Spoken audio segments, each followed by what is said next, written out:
Hi everybody, it's me, Crafty Witch. Welcome back to my channel. So this video is how to make ancestral oil or ancestral oil, and it's great for doing ancestral work. It's great for tuning into loved ones that have already crossed over onto the other side. So we'll begin. So I'm going to add a tiny bit of sweetgrass. This sweetgrass is super old, as you can see. It is faded to like a straw color almost. Usually when sweetgrass is picked and when it's nice and fresh, it's green.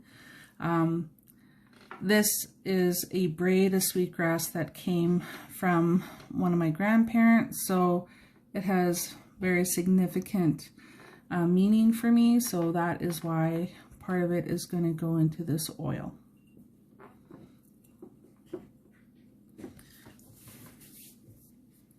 Next, I'm going to add some rosemary.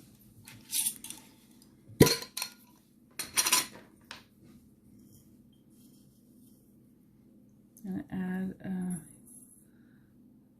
teaspoon of rosemary.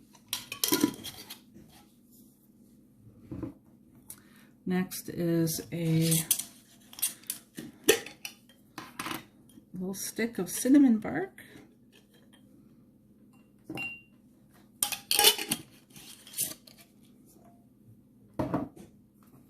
Next is some marshmallow root.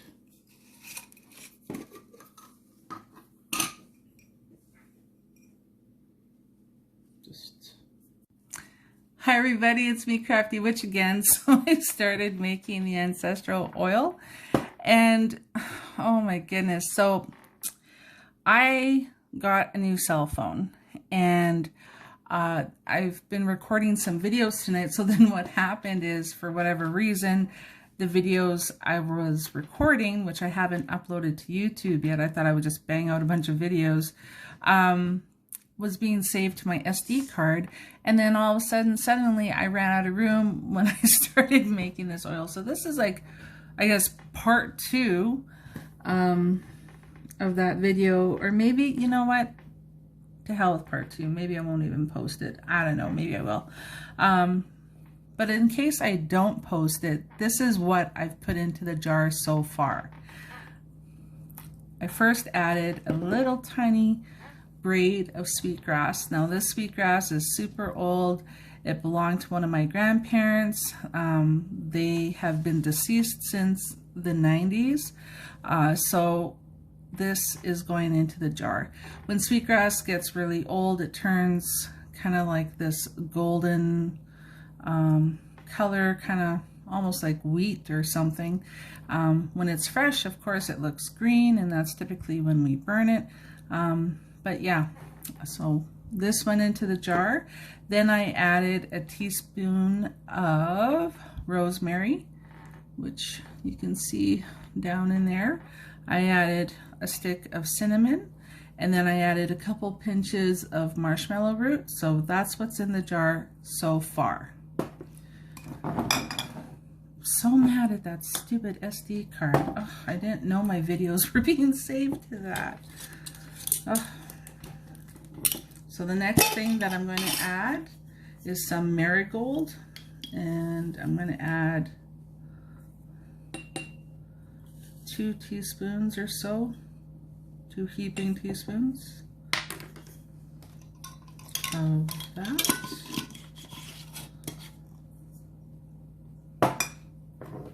And finally, I'm going to add some thyme.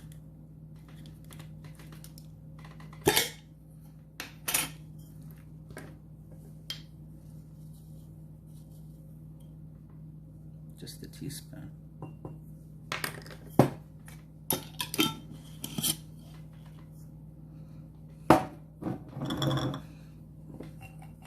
So that's what it looks like so far. Again, what's inside is sweetgrass, a stick of cinnamon bark, some rosemary. I've got actually 2 teaspoons of rosemary, 2 1 teaspoon of thyme, sorry, and 2 pinches of marshmallow root and 2 heaping teaspoons of marigold. So that's what it should look like. My carrier oil is going to be canola oil.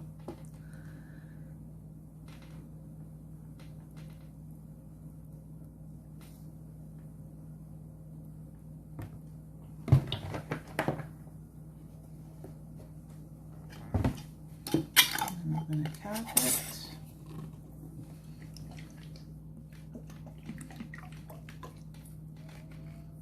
And this is what it looks like so far. I don't know if you guys can see that. Just give it a good shake. And with most of my oils, what I do is I like to keep them from full moon to full moon, at least give them a month. If you can give it even longer than that, that's great.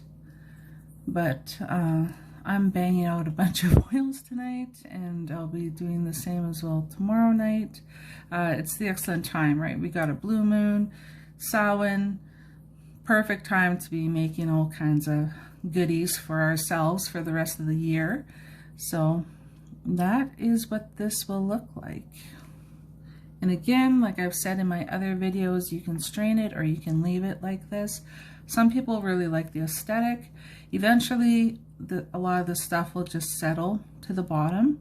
Right now, a lot of it is suspended, but eventually it will settle. You can give it a shake every now and then. It will be a lighter colored oil. I don't know if that's even showing up on here at all. But it's not a super dark oil. And yeah, you can use this for anointing candles, amulets, sigils, for all kinds of spell work. So yes, that's my recipe for ancestral oil. Feel free to tweak it for your own liking. You can add, remove, take what you like. So yeah, that's it. Ciao.